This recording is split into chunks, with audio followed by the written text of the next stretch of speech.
Assalamualaikum warahmatullahi wabarakatuh. Perkenalkan, nama saya Ananda Bagas Putra Irfansyah, absen 04 dari kelas XITMB. Di sini saya akan membacakan pidato singkat yang saya buat terkait materi demokrasi.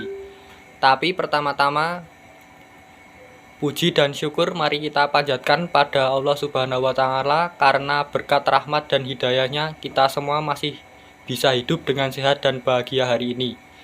Tidak lupa sholawat serta salam semoga selalu tercurah limpahkan pada Nabi Muhammad SAW, keluarga, sahabat, serta pengikutnya hingga akhir zaman. Amin.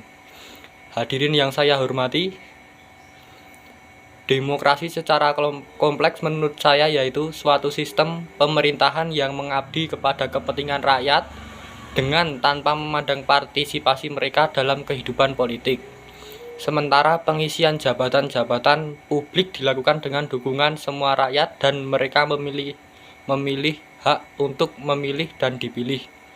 Dari pengertian demokrasi di atas, apakah negara Indonesia, negara kita ini sudah menjadi negara demokrasi? Jawabannya, belum menjadi negara demokrasi. Mengapa belum menjadi negara demokrasi? Karena pemerintahan negara kita sudah mengabdi kepada kepentingan rakyat. Namun yang saya garis bawahi adalah pada kalimat dengan tanpa memandang partisipasi mereka dalam kehidupan politik. Contoh yang saya lihat selama ini, kepentingan rakyat yang seharusnya diprioritaskan tetapi berangsur-angsur semakin enggan untuk direalisasikan oleh para pemerintah. Mungkin beberapa pemerintahan di daerah sudah maksimal untuk memenuhi keinginan rakyat. Namun, pemerintahan yang lainnya hanya mengatasnamakan untuk kepentingan rakyat, padahal sebenarnya juga mengambil sedikit untuk kepentingan pribadi. Demokrasi adalah sistem sosial dan politik pemerintahan diri dengan kekuasaan-kekuasaan pemerintah yang dibatasi hukum dan kebiasaan untuk melindungi hak-hak perorangan warga negara. Demokrasi pada dasarnya adalah kekuasaan diri, oleh dan untuk rakyat. Demokrasi sangat menjunjung tinggi etika dan hukum serta kedewasaan bersikap dalam mengelola kebebasan. Dalam dunia politik, rakyat dapat secara langsung memilih pemimpinnya, yakni presiden, gubernur, bupati atau wali kota, dan lainnya. Rakyat dapat menyampaikan aspirasinya dengan berbagai cara, baik melalui pers maupun unjuk rasa di depan umum.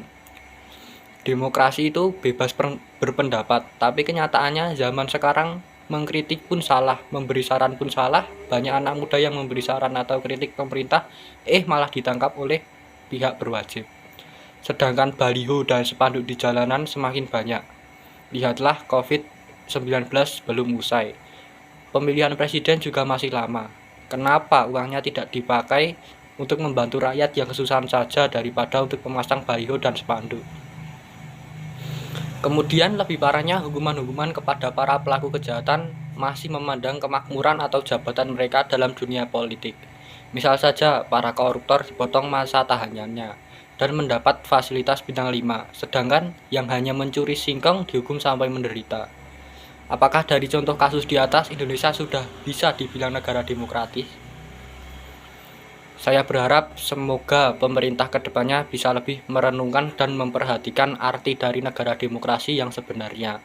Mari kita tegakkan bersama keadilan dan menjadikan hukum tanpa memandang jabatan demi tercapainya negara Indonesia yang berdemokrasi. Sekian dari saya, kurang lebihnya mohon maaf. Wassalamualaikum warahmatullahi wabarakatuh.